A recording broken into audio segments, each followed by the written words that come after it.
আসসালামু আলাইকুম প্রিয় দর্শকবৃন্দ, আশা করি ভালো আছেন। প্রিয় দর্শকবৃন্দ, নতুন আরেকটি ভিডিওতে যুক্ত হওয়ার জন্য অসংখ্য ধন্যবাদ। প্রিয় দর্শকবৃন্দ, এখানে আমার দেখতে পাচ্ছেন বোর্ডিং সেন্টারের কাছেই আমার কিছু কার্টন আছে। তো কার্টনের ভিতর হলো টাইগার মুরগির বাচ্চা।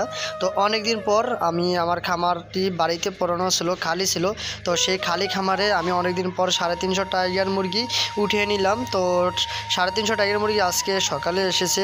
আসার পর সর্বপ্রথম আমরা কি করেছিলাম, সর্বপ্রথম হলো আমরা কার্টনগুলো আমাদের খামারের ভিতরে ঢুকানোর পর মিনিমাম 20 থেকে 25 মিনিট কার্টনের ভিতরে বাচ্চা যেইভাবে আনছে ঠিক সেইভাবেই কার্টনের ভিতরে বাচ্চা রেখে দিয়েছি 20 থেকে 25 মিনিট। কারণ এইভাবে রাখলে বাচ্চার যে ক্লান্তিটা থাকে, বাচ্চার যে ঘাটতিটা থাকে ওইটা দূর হয়ে যায়। এই জন্য আমরা বাচ্চা আনার পর কার্টনের ভিতরেই 20 থেকে 25 মিনিট পর রাখার পর আমরা বর্ডারে ছাড়ার পর আমরা হলো তাদেরকে সর্বপ্রথম পানি দিই, তারপরে খাদ্য দিই। এইভাবে আমরা কন্টিনিউ করতে থাকি। তো আপনারা যেখান থেকে দেখছেন আশা করি ভিডিওটি শেয়ার করবেন, আর যারা নতুন আছেন তারা অবশ্যই সাড়া দিবেন।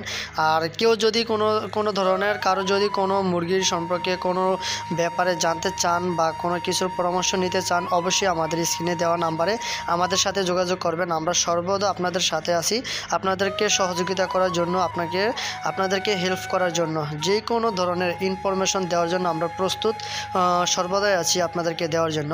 তো আমরা বর্ডারে এক এক করে আমাদের বাচ্চাগুলো ছাড়তেছি। তো ইনশাল্লাহ সবগুলো ছাড়া হয়ে গেছে। তো এখন আমরা সর্বপ্রথম দিয়ে দিব প্রথমে পানি দেওয়ার পর তারপর আমরা খাদ্য দিব। তো আপনারা ভিডিও কন্টিনিউ করতে থাকেন। আর আপনাদের এই ভালোবাসা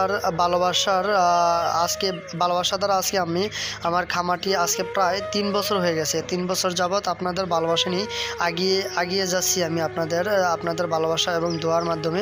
তো আমার খামার আজকে 3 বছর রানিং চলতেছে। সবাই আমাদের জন্য দোয়া করবেন, আর সবার মতামত কমেন্টে জানাবেন কে কোথা থেকে দেখছেন। আশা করি ভালো।